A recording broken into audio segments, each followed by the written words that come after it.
Well, hey Gundam Maniacs, welcome to another episode of Gundam Explained. In this one, we're going to jump into some Universal Century lore, specifically how did the Gundam universe get from the RX782 to what showed up in the sequel series, Zeta, the RX178 or the Mark II. The Mark II I think is one of my favorite suits, but why is it so badass? And I wanted to explain it both in-universe, the lore in-universe, but also out-of-universe, like production behind the scenes. So yeah, let's jump in. Quick recap of the RX782. 78 usually denotes like the year it was, made in. They started, doing work. But with the 2, we've got, well, maybe this is a secondary prototype. So a little history, the RX782 was the second of 3 Gundam prototype units constructed on Side 7 and UC-079 as part of the Earth Federation's V project, built to complement the long-range unit RX-75 gun tank and mid-range support unit, the RX-77 gun cannon. The Gundam was designed to be a highly mobile, close-range machine with advanced weaponry beyond that used by Principality of Zeon's machines, because at this point, the Principality of Zeon has been coming out with mobile suits. They kind of defined the whole mobile suit warfare, and it was pretty powerful stuff.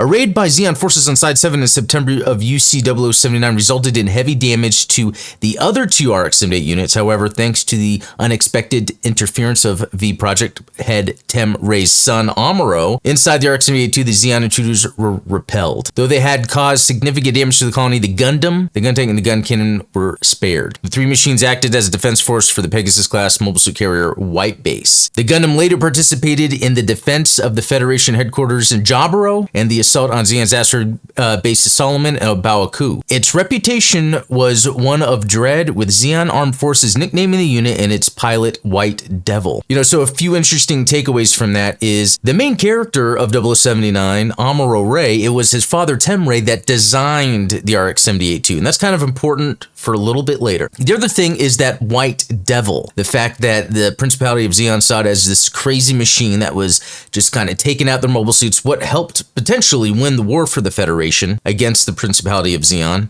And so the Gundam sort of has this like air of personality around it, of it being more than just a weapon or a machine. It's the scary thing that will be on the battlefield and just completely obliterate anybody. And because of that, the war ended. The Principality of Zeon was no more in a way, because shortly thereafter, the Zeon remnants had formed in certain areas. Federation was worried about an uprising. You had what happened with Operation Stardust, which one of the experimental prototype Gundams got stolen that had a nuke on it and completely nuked a bunch of Federation forces. This looked bad for the Federation. So then the Titans were developed, and this is a favorite of mine. It's kind of a cool idea where after the original Mobile Suit Gundam and before Zeta, you have this like group within the Federation that forms, and their whole thing here is to quell any uprising, make sure there's no, Zeon uprising or remnants kind of falling through the cracks and kind of bringing back war. But they got more and more power as time went on. So by the time we get to Zeta Gundam, they're almost an antagonist, or they pretty much are, because the AUG had to form. The AUG being the Anti-Earth Union. Now, it's not that they're necessarily anti-Earth, but they're anti what Earth is doing in regards to the Titans. The Federation having this group that have these crazy weapons. They're kind of abusing their power. And this is from Bascom, the Earth. To ensure the symbol of the universe is never shaken again, we have been reborn, the Earth. To return true power to its hands, the Titans now rise. Sounds like a supervillain. Yeah, and just a little history, even though I kind of went through it already. The Titans were formed by the Federation Council in UC-0083 following the events of Operation Stardust, where the Federation lost over half of its space fleet in the nuclear attack perpetuated by the Zeon loyalist remnant, the Delaz fleet. Alright, so then we get to the RX-178 Gundam Mark II, one of my favorites. Let's talk about outside the universe lore real quick. We got to what we saw from the original Mobile Suit Gundam, the White Devil, the RX-78-2. And what was neat about the original Gundam is bringing realism to, I guess, the idea of giant robots fighting in a war, having a kind of a rich world that this is all happening in terms of politics, characterization, and then continuing to do that with a bigger budget for Zeta Gundam. There's a lot more that they can double down on that wasn't for sure from the original, but now they know it works, and that is making things, again, more grounded, realistic. I love the look of the Mark II, for instance. It's interesting that outside of Universe, the idea is, okay, what does the next Gundam look like? Well, looks a lot like the original Gundam, but just very modernized and realistic. We get more details with like thrusters on the legs here, you know, just overall more details in general. I love that they are using the real type markings more, especially like on the Mark II on the shoulders with the 3.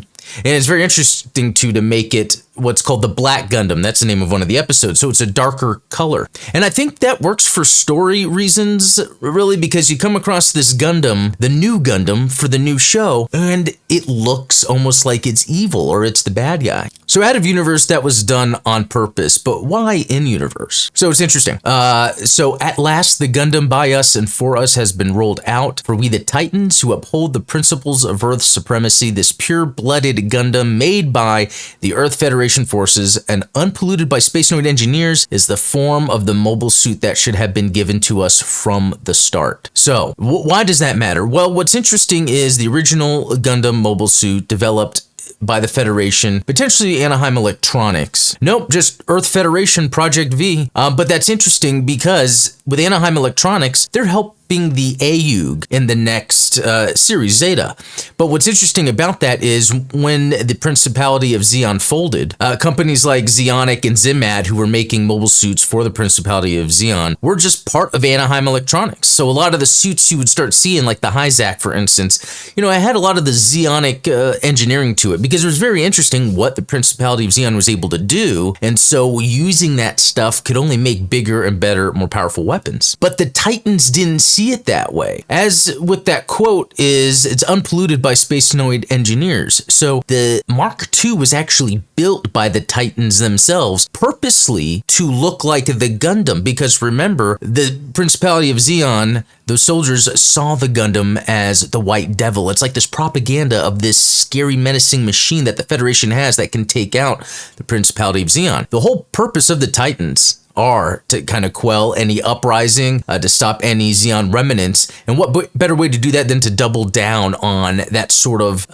scare factor about it. It's the myth of this weapon. What does the Federation have? And that's the Gundam. But it's interesting that they make it a dark color to kind of maybe evoke, you know, something even scarier. Out of Universe, the story to make the Titans look like the bad guys, it's really fitting for them to have a menacing looking mobile suit. And what's interesting is because they're part of the Federation, they're using a Gundam which turned out to be something menacing to stop Zeons. So that really works, and that's why the Mark II is a favorite of mine. I mean, I prefer the AUG colors personally. I think that's also a great idea, a great call out that, you know, the the anti-Earth Union almost seems like they're bad guys, because then you have the Titans, which are with the Federation, but then they paint the Mark II to not have the darker colors and have the lighter colors to evoke the good guy Gundam from the original series. When it comes to design elements between the original Gundam and the Mark II, what I really like is,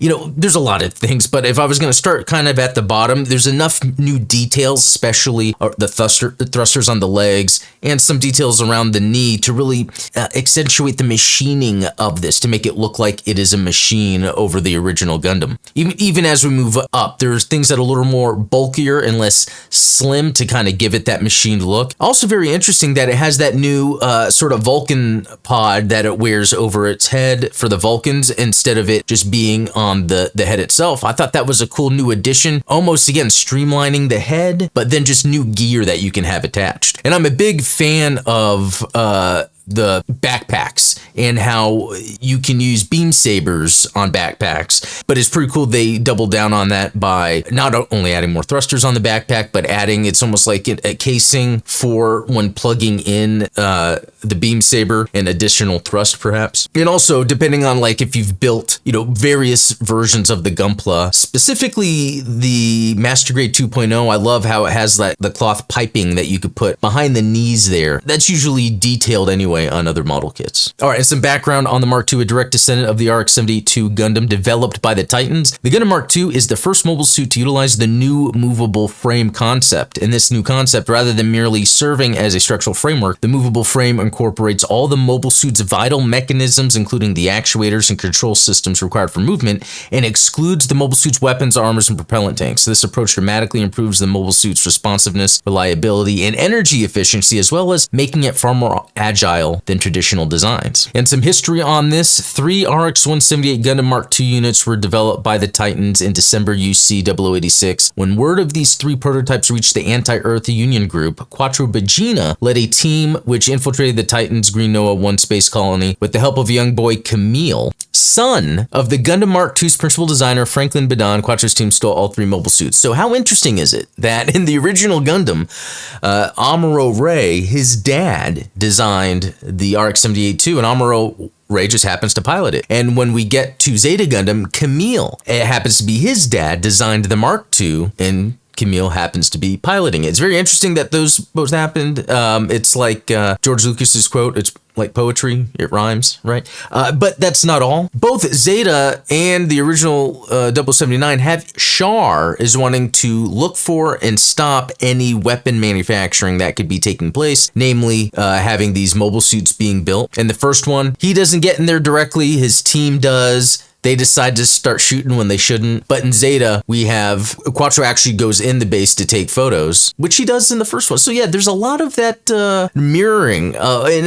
with the same character of Char. It's very interesting how they do that. So really, is Zeta just a remake of the original? And so a little bit of background on Anaheim Electronics, because at this point, they're now helping out AUG, even though the Mark II wasn't made by AUG. Following the 1-year war, Anaheim was able to acquire the defense corporations of the defeated Principality of Zeon, Zimad, Zeonic, and MIP, along with their various designers and engineers. This allowed Anaheim to enter the lucrative business of mobile suit design and construction. The company was tapped by Earth Federation to help in the rebuilding of their military forces and to design the next generation of mobile suits, leading to the creation of the Gundam Development Project in Universal Century 0083. The resulting incident involved the mobile suit known as Operation Stardust, would prove to be a black eye for the company, but they were able to recover, remaining in the mobile suit development business. Okay, so when we get to 0086, they became involved in the Grips War, so acting as one of the backers of the upstart Anti-Earth Union group, thanks to secret help from the incognito Char Aznable, they would be provided with enhanced variations of the iconic Luna titanium alloy and the capture of the RX-178 Gundam Mark II, thanks to Camille Badon. They would be provided the movable frame, allowing them to create not only the mass-produced Nemo, but also